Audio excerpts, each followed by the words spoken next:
और आइए हम आपको सीधा लिए चलते हैं उत्तर प्रदेश सरकार के प्रेस कॉन्फ्रेंस में। आशा वर्कर्स के द्वारा प्रवासी कामगारों की लगातार मॉनिटरिंग की जा रही है। उनके घर जाकर के उनका हालचाल पूछा जाता है और जिसमें भी किसी प्रकार के कोई लक्षण होते हैं उनकी सूचना कंट्रोल रूम को दी जाती है, जो हमारे पोर्टल पर आती है, और उसके पश्चात हम उनकी जांच करवाते हैं। अब तक आशा वर्कर्स के द्वारा 11,68,917 माइग्रेंट्स को ट्रैक किया जा चुका है। इनमें से 1,036 सिम्टोमेटिक मिले हैं, जिनमें कोई न कोई लक्षण है, और इनके सैंपल्स लेकर के इसकी जांच करवाई जा रही है। अब तक 450 रिजल्ट्स प्राप्त हुए हैं टेस्ट के, जो माइग्रेंट वर्कर्स के हैं। उनमें से 119 पॉजिटिव और 331 नेगेटिव, यानी 26.44% जो आशा वर्कर्स ने चुना उनमें पॉजिटिविटी पाई गई है। आरोग्य सेतु ऐप का हम निरंतर इस्तेमाल कर रहे हैं और इस ऐप से हमें निरंतर लाभ प्राप्त हो रहा है। अब तक हमारे कंट्रोल रूम से 51,451 51451 कॉल्स की जा चुकी हैं, जिन्हें भी अलर्ट जनरेट हुआ है आरोग्य सेतु ऐप से। और जैसा आप जानते हैं कि हमारे प्रदेश में 2 करोड़ से ज़्यादा लोग ये इस ऐप को डाउनलोड कर चुके हैं। तो जिनको भी अलर्ट जनरेट होता है उनको हम अपने स्टेट कंट्रोल रूम से उनको हम फ़ोन करवा के उनका हालचाल पूछते हैं और उन्हें हम सतर्क रहने की सलाह भी देते हैं। हमारा जो कंट्रोल रूम का नंबर है वो हेल्पलाइन नंबर भी है 1800 180 51 45। किसी भी व्यक्ति को यदि ये शक हो कि उसे कोई लक्षण आ रहे हैं या उसके पड़ोस में या पास में कोई ऐसा व्यक्ति है जिसको किसी प्रकार के लक्षण आ रहे हैं, खांसी हो रही है या बुखार हो रहा है या सांस फूल रही है, तो इस नंबर पर फ़ोन करके हमारे विशेषज्ञों से सलाह लेनी चाहिए। और अगर वो बताते हैं कि आप अपनी जांच करवाएं तो आपको जिला चिकित्सालय जाकर के या नज़दीक के सरकारी अस्पताल जाकर के सलाह लेनी चाहिए। आपकी जांच की जाएगी और अगर जांच में किसी प्रकार का संक्रमण पाया जाता है तो निःशुल्क चिकित्सा की जाएगी। अभी तक जो हमने आरोग्य सेतु में 51,451 लोगों को कॉल किया, उसमें 132 लोगों ने बताया कि वो संक्रमित हैं इस समय और उनका इलाज चल रहा है। 63 लोग संक्रमण के पश्चात उपचारित होकर डिस्चार्ज हो चुके हैं और 2,122 लोग इस समय क्वारंटाइन में रखे गए हैं। हॉटस्पॉट और नॉन हॉटस्पॉट के एरियाज़ में सर्वेलेंस का कार्य हम लगातार कर रहे हैं ताकि जो भी कंटेनमेंट की एक्सरसाइज है उसको हम मजबूती से कर सकें। और उस क्रम में अब तक 13,955 एरियाज़ में, जिसमें 3,858 हॉटस्पॉट के और 10,097 नॉन हॉटस्पॉट एरियाज़ में सर्वेलेंस का कार्य किया गया है। अब तक 1,01,874 टीम दिवस के माध्यम से 79,06,668 घरों का सर्वेलेंस किया गया, जिसमें 4,01,73,231 लोग रहते हैं। ICMR ने एक प्रोटोकॉल जारी किया है सेरो सर्वेलेंस का, जिसमें कि खून के नमूने लेकर के उससे ये अंदाज लगाया जाता है एलिजा टेस्ट के माध्यम से कि लोगों में कितना संक्रमण यदि आया है तो क्या किस हद तक संक्रमण आया है। इस संबंध में ICMR के द्वारा 10 जनपदों में ब्लड के सैंपल्स लिए गए हैं और हम लोग इस समय ये उनकी प्रतीक्षा कर रहे हैं, जिससे कि हमें वो रिजल्ट मिलेगा। उसके बाद हम और मजबूती से अपने कंटेनमेंट का कार्य और आगे का कार्य हम और मजबूती से करेंगे। आपको मैंने कल बताया था कि हमारे स्टेट प्लेन से ट्रूनेट मशीन्स आ रही थी प्रदेश में, 20 हमारे पास पहले आ गई थी। कल हमारे प्लेन से 21 ट्रूनेट मशीनें और आ गईं और 34 हमारे पास 2 दिन के बाद पहुंच रही हैं। इस तरह हमारे पास 75 2 स्लॉट वाले ट्रूनेट मशीन अगले 2-3 दिन में आ जाएंगे, जिनको हम अगले 1 सप्ताह के अंदर हर ज़िले में फंक्शनल कर देंगे। इससे जो नॉन कोविड केयर है या कोविड केयर है उससे बहुत ज़्यादा उसमें सुविधा मिलेगी। जो भी कोई मरीज़ आता है, अगर उसमें ज़रा सा भी शक होगा कि ये हॉटस्पॉट से आया है या इसके कुछ लक्षण है, इसकी जांच होनी चाहिए, तो तत्काल 1-1.5 घंटे के अंदर उसकी जांच हो सकेगी और उसको जो भी चिकित्सा सुविधा है, जो भी ऑपरेशन करना है, उसकी सुविधा उपलब्ध करवाई जा सकेगी। आपके माध्यम से एक बार फिर से मैं यही अनुरोध करना चाहूँगा कि इससे कोरोना वायरस के संक्रमण से सतर्क रहकर, सावधान रहकर हमें अपना बचाव करना है। और इस समय जबकि सारी गतिविधियां खुल गई हैं और लोगों का इंटरैक्शन आपस में बढ़ेगा, तो ये बहुत ज़रूरी है कि हम सतर्क रहें, जिससे कि हमें कोई संक्रमण न मिले, न आए, न हम दूसरों को संक्रमित करें, न हम दूसरों से संक्रमित हों। और इसके लिए साबुन पानी से बार बार हाथ धोते रहना, अपने मुंह और नाक को फेस कवर से ढक कर रखना, चाहे मास्क से ढकिए, चाहे गमछे से ढकिए, रुमाल से ढकिए, दुपट्टे से ढकिए, लेकिन सार्वजनिक स्थल में अपने मुंह और नाक को हमेशा ढक कर रखिए। और जहां भी आप जाएं, कोशिश करिए कि सामने वाले व्यक्ति से 2 गज की दूरी आप कम से कम मेंटेन करें। घर में और बाहर हर जगह बुजुर्गों को, गर्भवती महिलाओं को, जिनको पहले से कोई बीमारी हो, और छोटे बच्चों को, इन्हें बचाएं, इनसे दूर रहें। जब इन्हें कोई समस्या आती है, संक्रमण होता है, तभी जटिलताएं आती हैं, बाकी लोगों को उतनी जटिलता का सामना नहीं करना पड़ता। इसलिए हम सबका ये कर्तव्य है कि हम बुजुर्गों को, गर्भवती महिलाओं को, जो पहले से किसी बीमारी से ग्रस्त हों, डायबिटीज से, हाइपरटेंशन से, कैंसर से, लिवर से या किडनी की बीमारी से, उनको, और 10 साल से छोटे उम्र के बच्चों को, इनको हम बचाएं। इनके पास हम न जाएं, इनसे हम 2 गज की दूरी हमेशा मेंटेन करें। और एक अनुरोध अंत में आपके माध्यम से ग्राम निगरानी समिति और मोहल्ला निगरानी समिति से, उनका कार्य इस समय बहुत ही ज़्यादा महत्वपूर्ण है। बहुत बड़ी संख्या में प्रवासी हमारे प्रदेश में आए हैं। अगर वो मजबूती से इस बात को इंश्योर करवाते हैं, इस बात को सुनिश्चित करते हैं कि लोग होम क्वारंटाइन का सख्ती से पालन करें, होम क्वारंटाइन की अवधि में बाहर न निकलें, तो हम अपने प्रदेश में संक्रमण को नियंत्रित करने में बहुत ज़्यादा सफल हो सकेंगे। तो अनुरोध है मोहल्ला निगरानी समिति और ग्राम निगरानी समिति से कि आप अभी अपनी चौकसी बनाए रखिए। अभी भी प्रवासी लगातार हमारे प्रदेश में आ रहे हैं। पूरे जून के महीने तक चौकसी बनाए रखनी होगी, क्योंकि 21 दिन का होम क्वारंटाइन होता है और अभी प्रवासी आते रहेंगे, तो 21 दिन की अवधि जून के अंत तक ही खत्म होगी। अब मैं अनुरोध करूंगा अपर मुख्य सचिव गृह से कि वो आगे की सब बातें बताएंगे।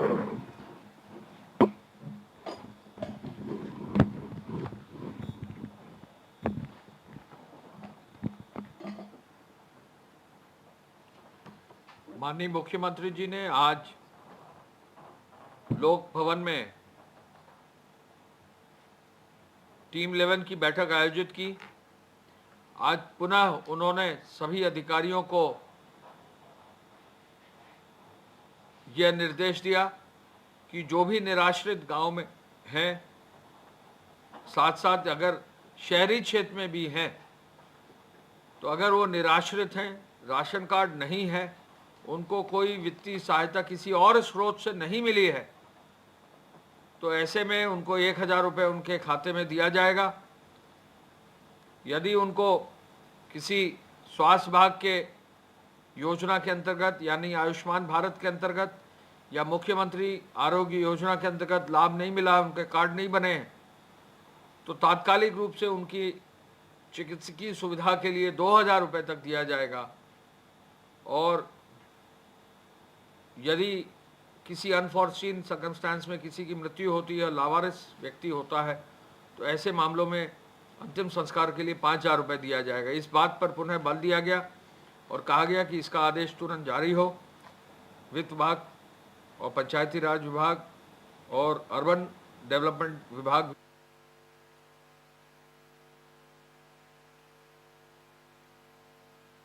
भी शहरी क्षेत्रों के लिए ये आदेश जल्दी ही पूरे प्रदेश में लागू करेगा।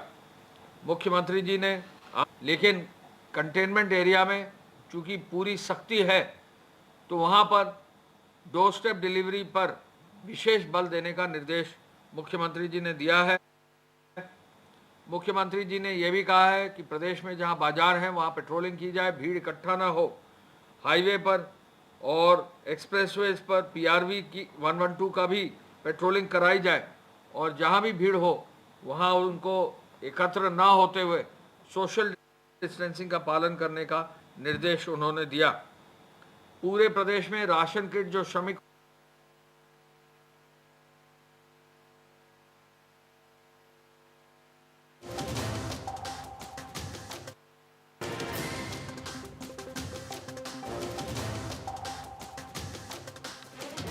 जाएगी। निराश्रितों को स्वास्थ्य के लिए 2000 रुपए दिए जाएंगे। बाजारों में भीड़ इकट्ठा ना हो, इसके लिए प्रशासन को निर्देश दिए गए हैं और लगातार जो और ऐलान है वो हम आपको सुनवाते हैं। खाद्यान्न की व्यवस्था देने के लिए राशन कार्ड भी बनाया जाए और क्वारंटाइन सेंटर और कम्युनिटी किचन में साफ सफाई की व्यवस्था भी सुनिश्चित करने का निर्देश उन्होंने दिया है। मैं आपको बता दूं कि अभी तक 4 चरणों में 4 राउंड्स में राशन कार्डों पर खाद्यान्न का वितरण हुआ है।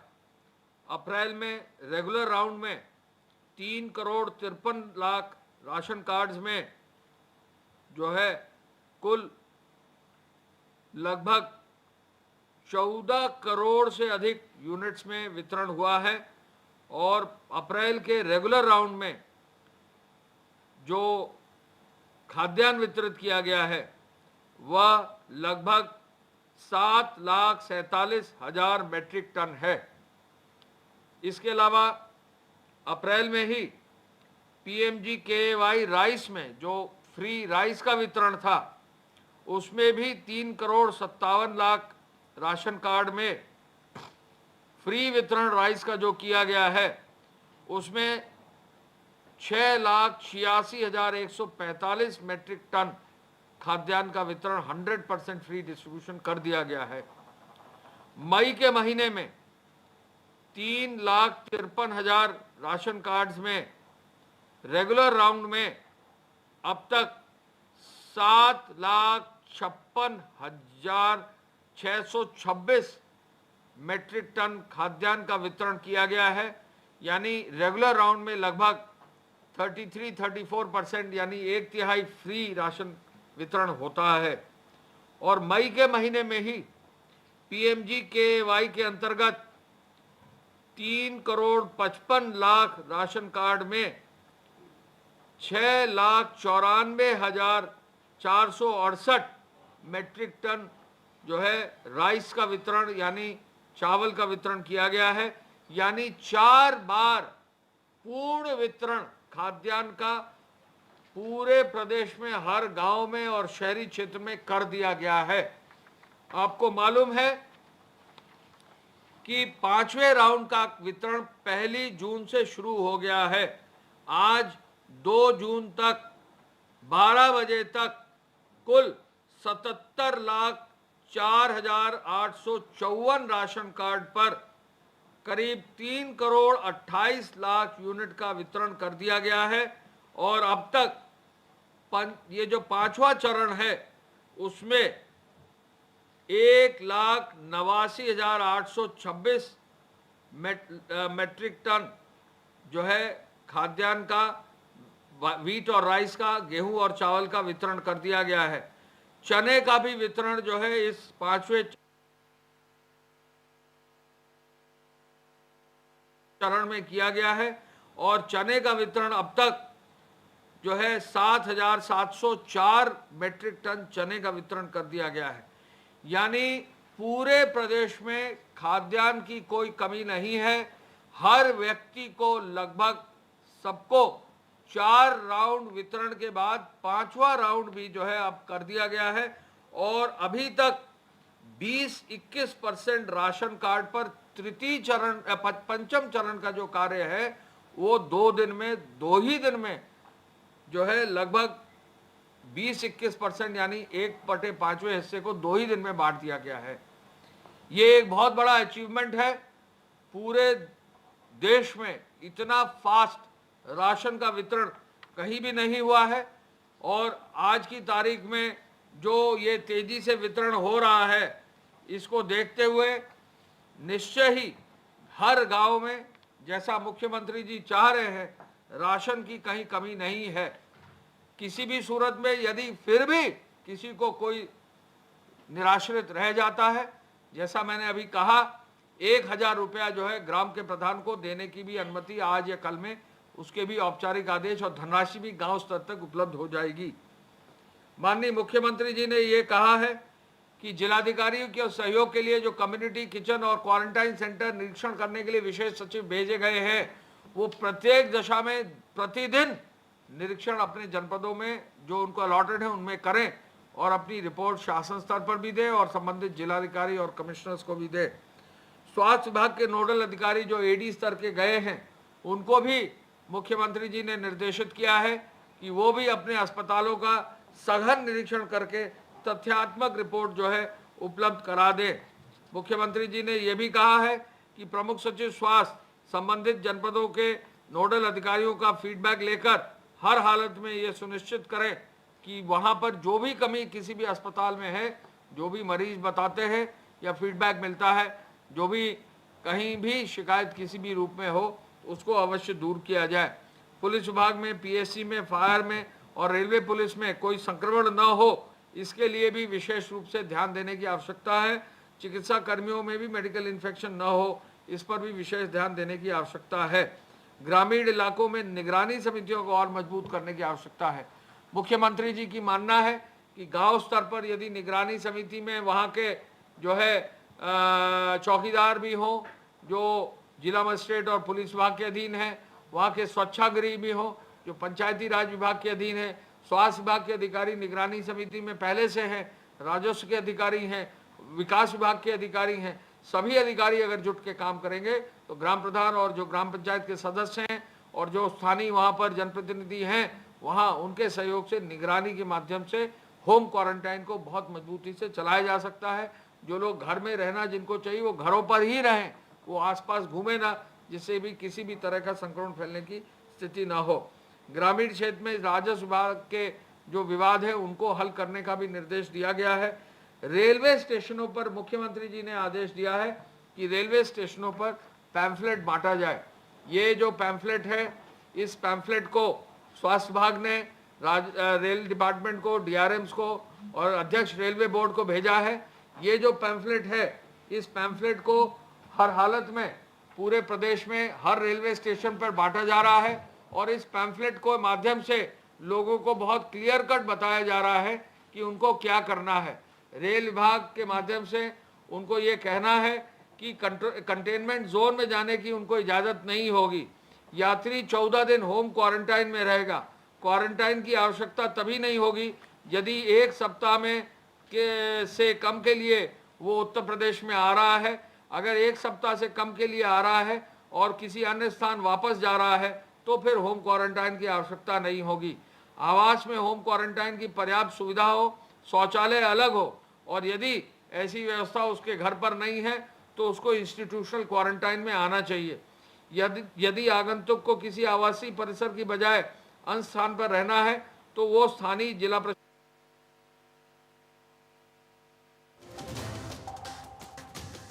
को इसकी सूचना जरूर देगा, जिससे कि वहां पर सैनिटाइजेशन अन्य कार्य जरूर हो सके। जहां भी एक सप्ताह के लिए कोई भी व्यक्ति आता है तो यात्रा जब एक सप्ताह के बाद वापस करेगा तो इसकी सूचना भी उसको जो है जिला प्रशासन को देनी चाहिए। यदि उसको कहीं भी किसी भी तरह के लक्षण हैं, खांसी के, सांस लेने में दिक्कत है, बुखार है, तो जो स्वास्थ्य विभाग का हेल्पलाइन नंबर है 1800-180-5145 पर जरूर वो स्थानीय लोगों को, स्थानीय चिकित्सा विभाग को जरूर बताए। 2 गज की दूरी बनाए रखना आवश्यक है, मास्क भी जरूरी है और हर जिले में जहां भी ये प्रचार किया जा रहा है स्थानीय रूप से जो टेलीफोन नंबर्स हैं वो भी उनको रेलवे में जब भी वो वहां पर यात्रा कर रहे हैं तो अपने कोच में चढ़ते समय, बैठते समय उनको इस तरह का पैम्फलेट बांटने का मुख्यमंत्री जी ने आदेशित किया है, जो अब रेल विभाग इसको सुनिश्चित कर रहा है। जहां भी रेलवे स्टेशन है वहां पे जिला प्रशासन, पुलिस और स्वास्थ्य विभाग के अधिकारी प्रभारी रहेंगे, ये निर्देश दिया है। वहाँ इंफ्रारेड थर्मामीटर से थर्मल स्क्रीनिंग होगी और वहाँ पर कहीं भी कोई भी अगर लक्षण युक्त व्यक्ति होगा तो उसको कोविड हॉस्पिटल में जांच पड़ताल के लिए भेजा जाएगा। वहाँ मुख्यमंत्री जी को ये भी जानकारी दी गई है कि ये जो हैंडबिल हैं पल के साथ शुरू करने का निर्देश दिया है। पहले ही दिन लगभग 9000 से अधिक बसों में से 2000 बसें कल जो है रोडवेज ने चलाई है और एक अच्छी शुरुआत की है। रोडवेज के माध्यम से, यूपी राज्य परिवहन निगम के माध्यम से लोग अपना आराम से जो है अपना कार्य भी कर सकते हैं। गेहूं खरीद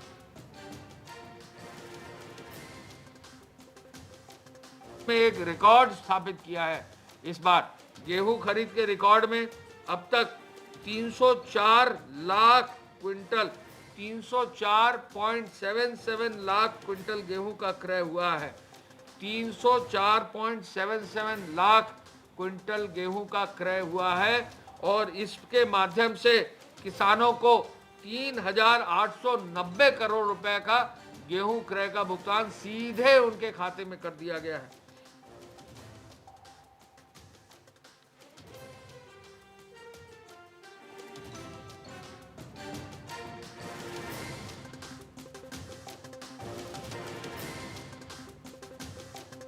एक बहुत बड़ा अचीवमेंट है। मुख्यमंत्री जी ने किसानों के लिए लॉकडाउन के शुरुआत में ये निर्देश दिया था कि किसी भी सूरत में कृषि कार्य में कोई कमी नहीं होनी चाहिए। कृषि कार्य के लिए लॉकडाउन के बीच में भी जो भी कंबाइंड हार्वेस्टर्स हैं, जो भी रीपर्स हैं, जो भी अन्य इक्विपमेंट है, उनकी अनुमति दी गई थी। और इस बार पहली बार ऐसा है कि जो गेहूं की कटाई है बहुत समय से और समय से पूर्व हो गई है, कहीं भी किसी भी तरह की कठिनाई नहीं हुई है। और इसके साथ साथ जो लेबर स्थानीय थी उसका भी उपयोग सही रूप से कर लिया गया है।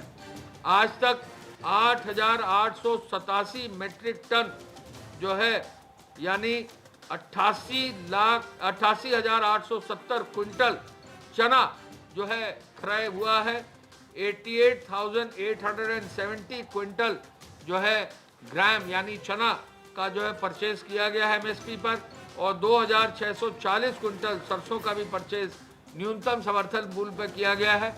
ये भी एक रिकॉर्ड स्थापित करता है। अब तक 2,04,00,000 जो किसान हमारे यहाँ रजिस्टर्ड हैं उनको 2,000 रुपया किसान सम्मान निधि के माध्यम से 2 बार यानी पहले चरण में 4100 करोड़ 4100 करोड़ की धनराशि किसानों को दी गई है। दूसरी बार भी 4100 करोड़ रुपए की धनराशि दी गई है। ये बहुत बड़ा कार्य किसानों के लिए हमारे प्रदेश में हुआ है। किसानों के लिए, गन्ना किसानों के लिए जो चीनी मिल हैं उनको निरंतर चलाया गया है। चीनी मिलों के माध्यम से लगभग 72,424 वर्कर्स चीनी मिल के जो हैं उनको कार्य मिला है। हर चीनी मिल से लगभग 35 से 40 हजार किसानों को लाभ मिला है। अब तक 11,500 लाख क्विंटल गन्ने का पिराई इस सत्र में हुआ है। 11,500 लाख क्विंटल। और अब तक चीनी का रिकॉर्ड उत्पादन जो इस प्रदेश में हुआ है 1250 लाख क्विंटल चीनी का उत्पादन हुआ है। यूपी में अब तक पिछले 3 साल में 99,000 करोड़ रुपया गन्ना मूल्य का भुगतान किया गया है। और इस सीजन में वर्तमान